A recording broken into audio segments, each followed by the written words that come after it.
The December wind cut through Manhattan like a blade, sharp and unforgiving.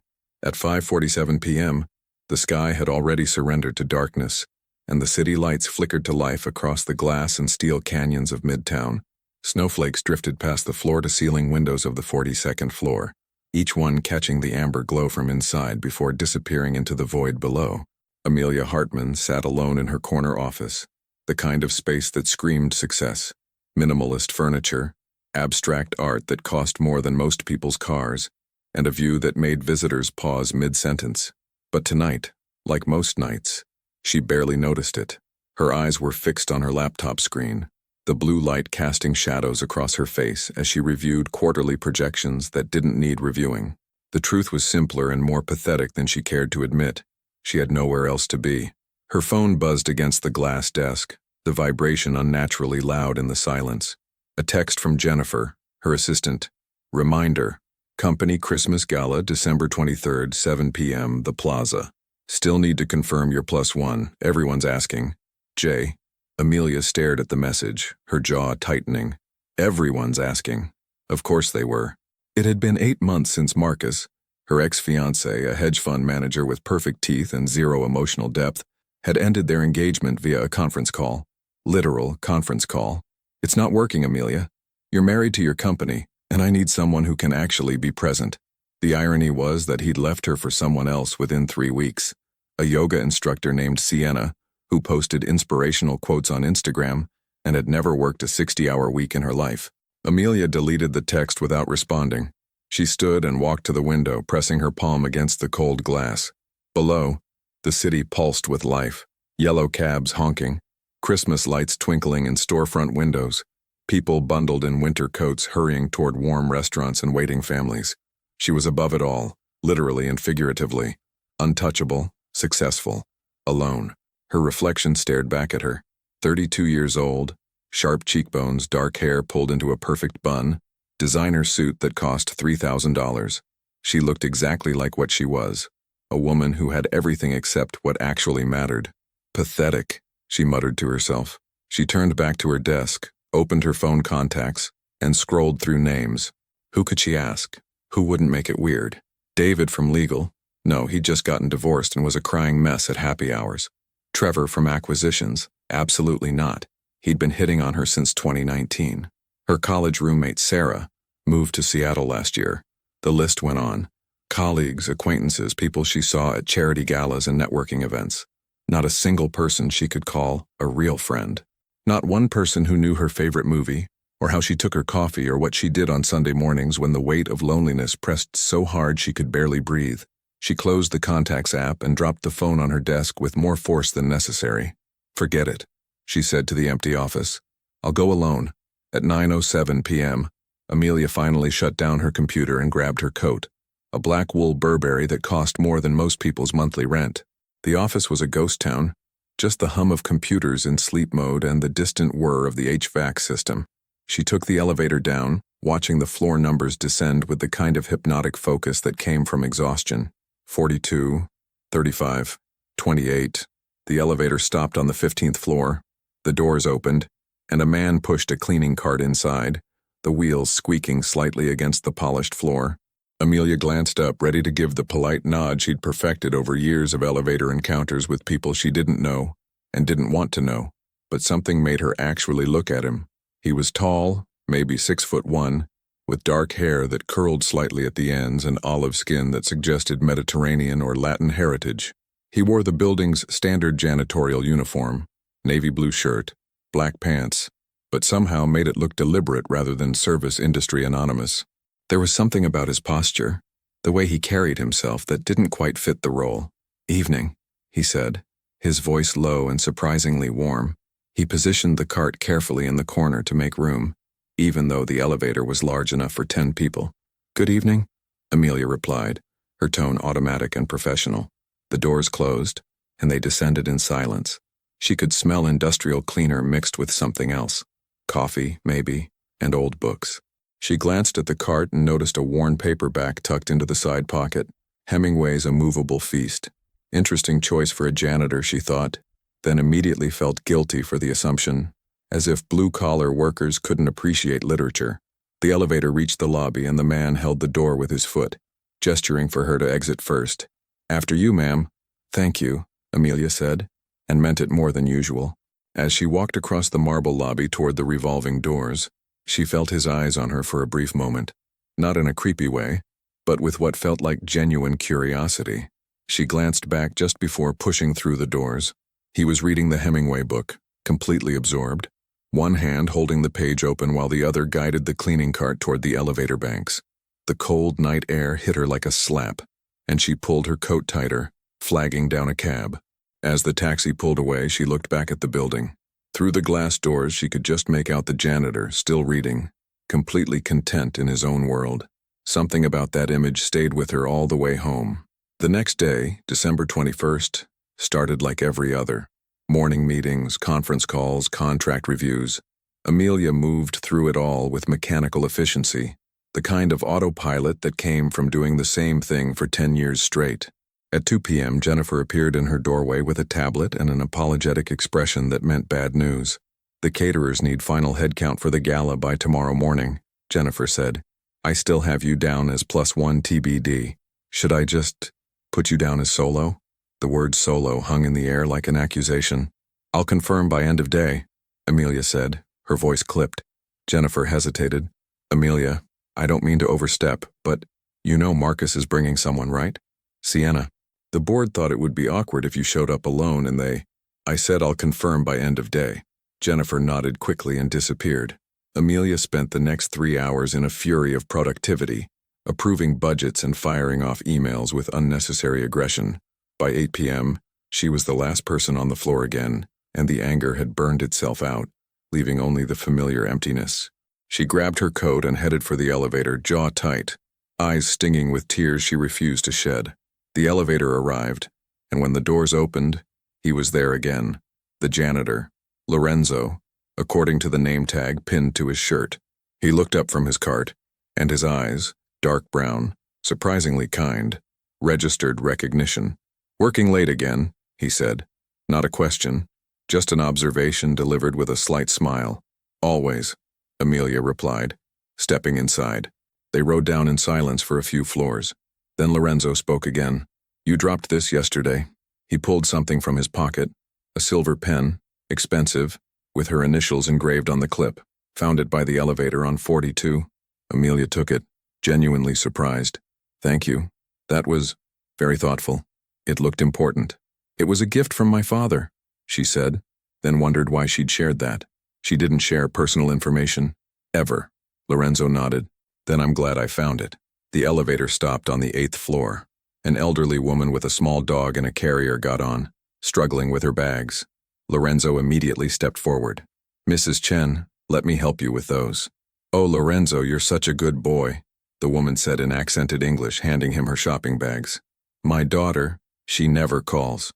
But you always help." Lorenzo held the bags easily, chatting with Mrs. Chen about her grandson's college applications until the elevator reached the lobby.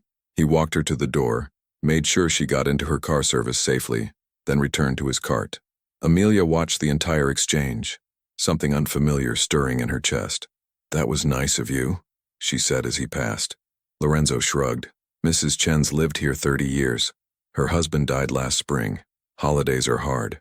He said it simply, without performance or expectation of praise. Just a statement of fact that explained why kindness mattered. Amelia stood in the lobby, watching through the glass as Lorenzo pushed his cart back toward the elevator, already pulling out his book.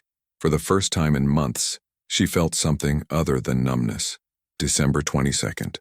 One day before the gala, Amelia spent the morning in back-to-back meetings, barely listening, her mind wandering to places it hadn't gone in years. What would it be like to have someone who actually cared, not about her title or her money or what she could do for them, but about her favorite book, or whether she'd eaten lunch or if she was okay? At 6:30 p.m., she made a decision that felt both insane and inevitable. She stayed late, again, but this time with purpose. At exactly 7:00 p.m., she'd learned the janitorial shift started at 7. She positioned herself in the lobby, pretending to check emails on her phone while watching the service elevator. Lorenzo emerged at 7:12, pushing his cart, book in hand. Amelia's heart hammered against her ribs. This was stupid. This was beneath her. This was Mr. Torres. He looked up, surprised. Ms. Hartman, another late night? Actually, I was hoping to catch you. The words came out more formal than she intended. She sounded like she was opening a board meeting. Lorenzo set his book down, giving her his full attention. Is something wrong with the cleaning service? I can have my supervisor. No, nothing like that. Amelia took a breath. Just say it. Do you have plans for December 23rd? Tomorrow night? His eyebrows raised slightly. Not particularly. Why? Here goes nothing. My company is having a Christmas gala at the plaza. It's a formal event. Executives, board members, clients. I need a +1 and I was wondering if you'd be interested in accompanying me. The words hung between them. Lorenzo's expression was unreadable. You're asking me to be your date to a corporate Christmas party, he said slowly. Yes. Well, not a date exactly. More of a professional arrangement. You'd need to wear a suit, make conversation, that sort of thing. I'd compensate you for your time, of course. She was making it worse. She could hear how it sounded. Cold, transactional, exactly like every other business deal she made. Lorenzo leaned against his cart, studying her with those dark eyes that seemed to see more than she wanted to show. Why me? He asked. The question was so direct it threw her. What? You're Amelia Hartman, CEO. You could have any executive, any friend, anyone in your social circle be your date. Why ask the building's janitor? Amelia felt her face flush.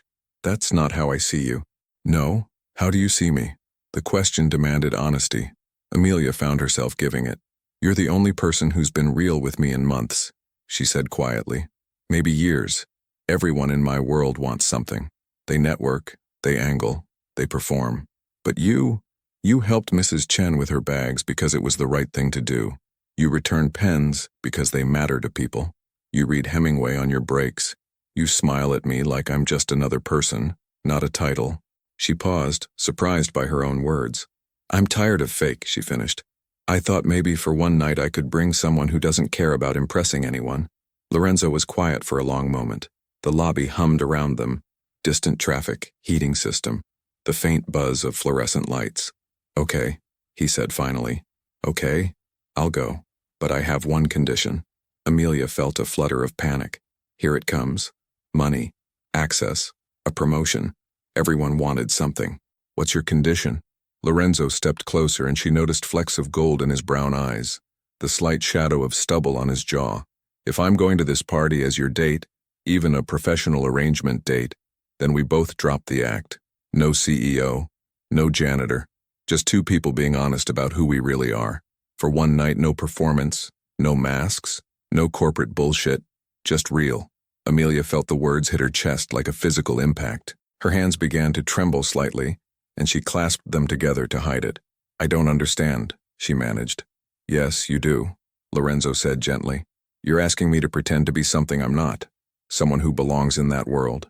Fine. But in exchange, you stop pretending too. One real night. That's my condition. Her coffee cup would have shaken if she'd been holding one. This wasn't what she'd expected. This was dangerous in a way money never was. That's what you want, just honesty? Just honesty, Lorenzo confirmed. No lies, no performance, no hiding behind titles or roles. You tell me who you really are, and I'll tell you who I really am. Deal? Amelia's mind raced. What was she agreeing to? Vulnerability? Truth? The things she'd spent a decade carefully avoiding? But looking at Lorenzo, this man who read Hemingway and helped elderly ladies and wanted nothing but authenticity, she found herself nodding. Deal, she whispered. Good. Lorenzo smiled and it transformed his face. Pick you up at 7 tomorrow, and Amelia? Yes? Wear something that makes you happy, not something that impresses them. Them you've already impressed. Tomorrow night is about something else. He pulled out his phone. What's your number? I'll text you so you have mine. They exchanged numbers with the awkward formality of teenagers, and then Lorenzo pushed his cart toward the elevator. See you tomorrow, he called back. Looking forward to meeting the real you. The elevator doors closed and Amelia stood alone in the lobby, heart pounding, hands shaking, wondering what the hell she'd just agreed to. At 11:30 p.m., Amelia stood in her apartment, a sleek, modern space in a luxury building on the Upper West Side, all clean lines and expensive furniture that felt more like a hotel than a home. She'd opened her walk-in closet and stood staring at rows of designer suits, cocktail dresses in black and navy and charcoal gray. Professional, powerful, safe. Then, in the very back, buried behind everything else, she found it. A dress she'd bought 3 years ago in a moment of weakness. Deep red velvet, fitted but soft, with a neckline that showed her collarbones and sleeves that hit just above the elbow. She'd never worn it. Too romantic, too vulnerable, too her. She pulled it out now, holding it against her body as she looked in the full-length mirror. Her phone buzzed. A text from an unknown number. "This is Lorenzo. Looking forward to tomorrow. Remember, no masks. Sleep well, Amelia." She stared at the message, then at the red dress, then at her reflection. Who was the real Amelia Hartman? Tomorrow night, apparently, she was going to find out. She hung the red dress on the outside of the closet where she'd see it first thing in the morning. No turning back now. December 23rd, 6:45 p.m. Amelia had been ready since 6:15, which was ridiculous. She was never early. She prided herself on perfectly calibrated timing, arriving at meetings exactly on schedule, never a minute wasted. But tonight, she'd been pacing her apartment for half an hour, checking her reflection obsessively, second-guessing everything. The red velvet dress fit perfectly, hugging her curves without being inappropriate, the color bringing warmth to her skin that her usual blacks and grays never managed. She'd left her hair down, actually down, falling in soft waves past her shoulders instead of the severe bun she wore like armor. Minimal jewelry, small diamond studs, the silver pen her father gave her clipped inside her clutch like a talisman. She looked like herself, the version of herself she'd buried under a decade of corporate warfare. It was terrifying. At exactly 7 p.m., her doorbell rang. Amelia's heart lurched. She took 3 deep breaths, the kind her old therapist had taught her before she'd stopped going because successful people don't need therapy, and opened the door. Lorenzo stood in the hallway, and for a moment, neither of them spoke. He wore a simple dark suit, not designer, probably off the rack from somewhere reasonable, but it fit him well, emphasizing his broad shoulders and lean frame. His white shirt was crisp, his tie a deep burgundy that somehow coordinated with her dress without matching exactly. His dark hair was slightly damp, curling at the ends, and he smelled like cedar and winter air, but it was his expression that stopped her breath, pure, unguarded admiration. "Wow," he said softly. "You look happy. Not beautiful, not stunning, happy." Amelia felt something crack open in her chest. "You clean up pretty well yourself," she managed, trying for lightness. Lorenzo smiled. "I borrowed the suit from my cousin. He's a lawyer. Keeps telling me I should dress better. Guess he was right." He paused. "Are you ready? Car's waiting downstairs." "Almost." Amelia grabbed her coat. Not the Burberry tonight, but a vintage black wool she'd inherited from her mother. She locked the door and they walked to the elevator in silence that felt charged with possibility. In the elevator, Lorenzo reached into his jacket pocket. "Before we go," he said, "I have something for you." He pulled out a small package wrapped in brown paper and twine. Simple, unpretentious. Amelia took it carefully, surprised by its weight. "You didn't have to." "I wanted to. Open it." She unwrapped the paper slowly, revealing a silver bracelet. Not new. Vintage, maybe antique, with delicate filigree work and a small clasp that looked hand-forged. It was beautiful in an understated way, the kind of thing that had history and meaning rather than just a price tag. "I found it at a street market in the East Village," Lorenzo explained. "The vendor said it was from the 1940s. It reminded me of you, strong but elegant. Real silver, real craftsmanship, no designer label. Just something that's lasted because it was made right." Amelia's throat tightened. When was the last time someone had given her a gift that wasn't calculated networking or obligatory corporate exchange? "I love it," she whispered. "Will you help me?" Lorenzo fastened the bracelet around her wrist, his fingers warm against her skin. The silver caught the elevator light, glinting softly. "Thank you," Amelia said. "Really, I can't remember the last time someone gave me something just because they thought I'd like it." "Then the people in your life are idiots," Lorenzo said matter-of-factly. Amelia laughed, a real laugh surprised out of her. They reached the lobby, and Lorenzo guided her to a waiting black sedan. Not a limo, thank God, just a simple car service. Once inside, with the privacy divider raised and Manhattan sliding past the windows, Lorenzo turned to her. "So, ground rules for tonight?" "Ground rules?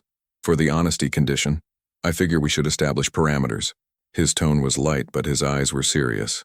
I'll go first. Truth, I'm not just a janitor. I'm finishing my architecture degree at City College. Night classes. The janitorial job pays tuition and rent.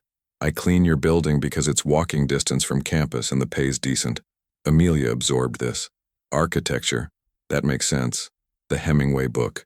A movable feast. Paris. Creativity. Building a life. Exactly. Lorenzo smiled. Your turn. Tell me something true. Amelia looked out the window, watching the Christmas lights blur past. I hate my job, she said quietly. Most days.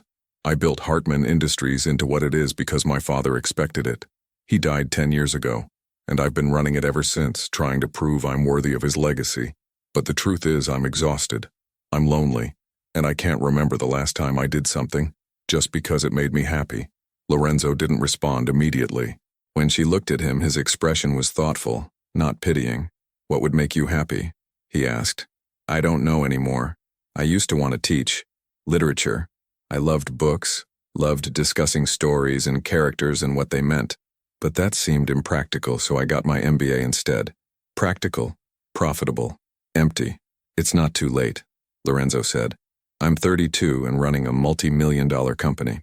And I'm 35 and cleaning offices while getting a degree I should have finished a decade ago. If we're comparing life trajectories, neither of us is winning traditional bingo. Amelia laughed again, and it felt good. Fair point. The car pulled up to the Plaza Hotel, and the real world came rushing back. Through the window, Amelia could see the red carpet, the photographers, the glittering crowd of Manhattan's elite in their designer everything. Her stomach clenched. Lorenzo, I should warn you. About your ex being here? The board members who'll judge me? The fact that you're bringing the janitor to a corporate Christmas party? Lorenzo's voice was calm. Amelia, I grew up in Queens with immigrant parents who worked 3 jobs between them. I've been judged my entire life. These people? He gestured at the crowd. They don't scare me. They scare me, Amelia admitted. I know, but remember, tonight we're not playing their game. We're being real. He offered his hand. Ready? Amelia took his hand. It was warm, calloused from work, steady. Ready. The Plaza Ballroom was exactly what Amelia expected. Excessive. A 30-foot Christmas tree dominated the center, dripping with gold and crystal ornaments. Ice sculptures melted slowly on buffet tables laden with lobster and filet mignon. A string quartet played in the corner, eventually to be replaced by a DJ for dancing. 200 of Manhattan's business elite mingled in their formal wear, air-kissing and networking and performing the elaborate social choreography of corporate success. Amelia and Lorenzo entered together, and the effect was immediate.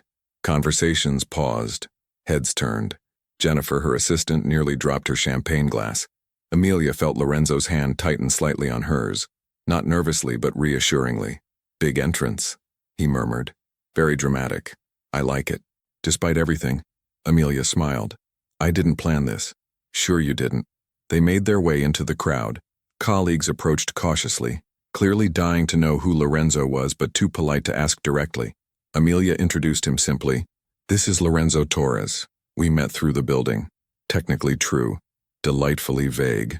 Lorenzo handled the conversations with surprising ease, asking intelligent questions about the business, making appropriate small talk, never once acting uncomfortable or out of place. Amelia found herself relaxing incrementally, remembering why she'd asked him in the first place. Then she saw Marcus. Her ex-fiancé stood near the bar with a petite blonde who must be Sienna, yoga instructor, Instagram influencer, everything Amelia wasn't. Marcus looked exactly as he always did. Expensive suit, perfect hair, practiced smile. When he spotted Amelia, his expression flickered through surprise, calculation, and what might have been regret before settling on polite indifference. He approached, Sienna in tow. Amelia, you look different. Nice. Marcus. Amelia kept her voice neutral. This is Lorenzo Torres. Lorenzo, Marcus Whitmore. The men shook hands with the subtle aggression of territorial animals. Torres, Marcus said, his tone assessing. What do you do? I work in the building, Lorenzo replied evenly. And I'm finishing my architecture degree. Architecture? Interesting. Marcus's tone suggested it was anything but. Which firm are you with? Currently independent, exploring options. Marcus's smile turned condescending. Well, good luck with that. Tough market. You need connections in this city. Marcus, Sienna interrupted, oblivious to the tension. Didn't you say you wanted to introduce me to the Richardsons? Right. Amelia, good to see you. Marcus nodded dismissively at Lorenzo. Torres. They walked away, and Amelia realized she was gripping her champagne glass hard enough to hurt. I'm sorry, she said quietly to Lorenzo. That was exactly what I expected. Lorenzo finished. Your ex is a dick. Noted. Are you okay? Amelia looked at him. Actually, yes. Usually seeing Marcus makes me feel like I failed somehow. Tonight, watching him condescend to you, I just felt grateful that I dodged that bullet. He never once asked what would make me happy. You did that within the first 10 minutes of tonight. Lorenzo studied her face. Want to get some air? This crowd's making my architectural senses tingle. The structural integrity of that ice sculpture is questionable. Amelia laughed and let him guide her toward the balcony. The balcony overlooked Central Park, now blanketed in fresh snow that glittered under streetlights. The December air was sharp and clean, a welcome contrast to the perfume-heavy atmosphere inside. Christmas music drifted faintly from the ballroom, muffled by the glass doors. They stood at the railing, not touching but close enough to share warmth. Tell me about before, Lorenzo said. Before you became CEO Amelia Hartman, who were you? Amelia pulled her coat tighter. I was softer, I think. I loved literature, not just reading it but discussing it, finding meaning in stories. I wanted to teach high school English, help kids discover that books aren't just homework, they're doorways. My father thought it was a waste. Why? He built Hartman Industries from nothing. Immigrant story. Came from Poland with $200 and a dream. He wanted me to have security, power, things he didn't have growing up. When he got sick, I promised I'd take over the company. I was 22. By the time he died, I was in too deep to get out. And you've been running it ever since. Running it, running from it. Hard to tell the difference anymore. Amelia turned to face him. What about you? What's your before story? Lorenzo leaned against the railing, his profile sharp against the city lights. My parents immigrated from Argentina when I was 5. My father worked construction. My mother cleaned houses. They sacrificed everything so I could go to college. I got a full scholarship to NYU for architecture. But sophomore year, my father had a stroke. Medical bills destroyed us. I dropped out to work, planning to go back eventually. And eventually is now? Eventually is now. Took me 15 years to save enough while helping my parents. My father passed 3 years ago. My mother's stable now, living with my sister in New Jersey. So finally, I'm finishing what I started. He smiled wryly. Which is why I'm 35 and cleaning office buildings while studying late-night structural engineering. You're doing it the hard way, Amelia said. There's no easy way. Not for people like us, people who aren't born into it. Lorenzo turned to her. But here's what I've learned. I clean those offices at night and see what success looks like. Corner offices, expensive art, coffee makers that cost $1,000. And you know what? Most of those offices feel empty. Like nobody actually lives in them, just works in them. That's depressingly accurate, Amelia admitted. So I decided I don't want that kind of success. I want to build things that matter. Affordable housing, community centers, spaces where people actually live. Not monuments to ego. Amelia felt something shift inside her. That's beautiful. It's practical, Lorenzo corrected. But yeah, I like it. And you know what else? What? I like you. Not CEO you. You. The woman who loves literature and wanted to teach and wears red dresses that make her happy. He stepped closer. The real Amelia Hartman is a lot more interesting than the corporate version. Amelia's breath caught. Lorenzo. The balcony door opened and James Richardson, chairman of the board, appeared. Amelia, there you are. We have a situation. The Singapore deal. Chen Industries is threatening to pull out. They want your signature on revised terms tonight or they're walking. The real world crashed back in. Tonight? James, it's Christmas Eve tomorrow. They're 8 hours ahead. Need your answer by midnight their time, which is 9 a.m. our time. That's in 12 hours. I have the contracts in my briefcase. Won't take more than an hour to review and sign. Amelia looked at Lorenzo, then at James, then at the glittering ballroom beyond. The old Amelia would already be halfway to James's briefcase. The new Amelia, the one standing on this balcony with a man who made her feel real, hesitated. James, she said slowly, it can wait until after Christmas. The chairman blinked. I'm sorry, what? The deal can wait. If Chen Industries isn't willing to wait 48 hours for a signature, They're not partners I want long-term. Tell them we'll review after the holiday. Amelia, this is a $50 million contract. I'm aware, and I'm telling you it can wait. For the first time in 10 years, I'm taking Christmas off. The company will survive. James looked like she'd announced she was joining the circus. Amelia, are you sure? Completely. Merry Christmas, James. She took Lorenzo's hand and walked back into the ballroom, leaving the chairman sputtering on the balcony. That was badass, Lorenzo murmured. That was terrifying, Amelia corrected. I've never done that before. How does it feel? Liberating. Also possibly career-ending. Worth it? Amelia looked at him, at the man who'd made her choose herself for the first time in a decade. Yeah, definitely worth it. A slow song started, something classic and romantic. Lorenzo held out his hand. Dance with me? Real dancing, not networking dance. Amelia stepped into his arms and they moved together on the crowded floor. His hand was warm on her waist, hers resting on his shoulder, their bodies close enough that she could feel his heartbeat. I'm terrified, she whispered against his shoulder. Of what? That this is real. That tomorrow I'll wake up and want this. Want you. And you'll realize I'm just a workaholic CEO with no social life and emotional walls the size of Texas. Lorenzo pulled back just enough to look at her face. Amelia, I've watched you for months. I've seen you say thank you to every person who holds a door. I've seen you working alone late at night, and I've wondered what hurt you so badly that you hide from the world. I don't think you're just a CEO. I think you're someone extraordinary who forgot she's allowed to be happy. Tears pricked Amelia's eyes. I don't know how to do this. Real relationships, real feelings. Neither do I. We'll figure it out. Lorenzo smiled. But first, we're leaving this party. What? We did the gala. You looked stunning. I looked decent in my cousin's suit. We scandalized your colleagues. You told off your board chairman. Mission accomplished. Now let's go somewhere real. Where? Trust me? Amelia looked around the ballroom. The ice sculptures, the champagne, the performance. Then she looked at Lorenzo. Let's go. The diner in Astoria was called Lydia's, and it was perfect.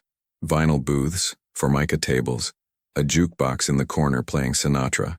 The kind of place where coffee came in thick ceramic mugs and pie was served in slices large enough to share. Amelia felt overdressed in her red velvet dress, but Lorenzo's Aunt Lydia, who owned the place, greeted them with warm hugs and zero judgment. This is the famous Amelia?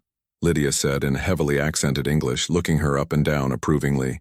Beautiful. Lorenzo, you finally bring a girl home. Tia, we're just friends.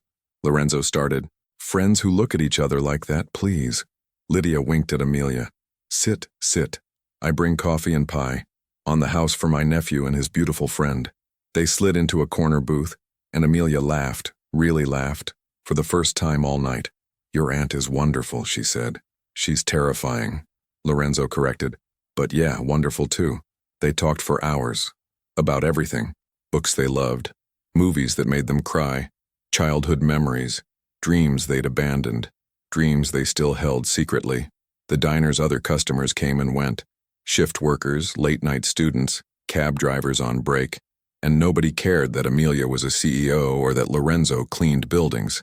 They were just two people drinking coffee and stealing bites of each other's pie. At 2 a.m. they finally left, walking aimlessly through snow-dusted Queen streets. Christmas lights twinkled in windows. The city was quiet, peaceful, holding its breath for the holiday. Lorenzo stopped under a streetlight, snowflakes catching in his dark hair. I need to tell you something, he said. Amelia's heart seized. Here it comes. The rejection. The reality check. What? I've noticed you for months. Not the CEO. You, the woman who says thank you to everyone, who works late because she's hiding from an empty apartment, who looks at the city like she's searching for something she lost. He stepped closer. When you asked me to the gala, I almost said no, because spending one night with you and then going back to just being the janitor you pass in the elevator, I didn't think I could do it. Lorenzo. But then I thought, maybe one real night is worth the risk. Maybe getting to know the real Amelia Hartman is worth whatever happens after. He touched her face gently. And I was right. You're worth it. Amelia felt tears on her cheeks, warm against the cold air. I noticed you too. You're the only person who never wanted anything from me except honesty. You're the only one who makes me feel like I'm enough exactly as I am. You are enough, Lorenzo said fiercely. You're more than enough. He kissed her then, soft and certain, And Amelia kissed him back with 10 years of loneliness and longing finally finding an outlet. The snow fell around them. The streetlight cast them in amber. And for the first time in forever, Amelia felt like she was exactly where she belonged. When they finally pulled apart, both breathing hard, Lorenzo smiled. "Merry Christmas, Amelia." "Merry Christmas, Lorenzo." Christmas morning sunlight streamed through Amelia's apartment windows, warmer and brighter than the space had felt in years. She woke slowly, disoriented by happiness, and found Lorenzo in her kitchen making coffee. "Morning," he said, looking completely at home in her space. "I hope you don't mind. I raided your kitchen." "I mind that you're better at using my coffee maker than I am," Amelia said, accepting the mug he handed her. They sat on her couch, watching the city wake up, wrapped in comfortable silence. "So," Lorenzo said eventually, "what happens now?" "Now?" Amelia considered. "Now I stop running. From myself, from happiness, from the possibility that maybe I don't have to choose between success and a real life." She looked at him. "I'm keeping my job, but I'm also keeping this, whatever this is between us." "This is the beginning," Lorenzo said simply. "If you want it to be." "I want it to be."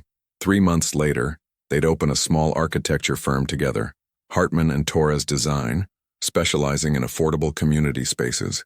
Amelia would scale back her CEO duties, hire a COO, and rediscover her passion for teaching through volunteer literacy programs. But that morning on Christmas, they just sat together, two people who'd dropped their masks and found something real. Sometimes the best gifts aren't wrapped in paper. Sometimes they come disguised as a simple condition that changes everything.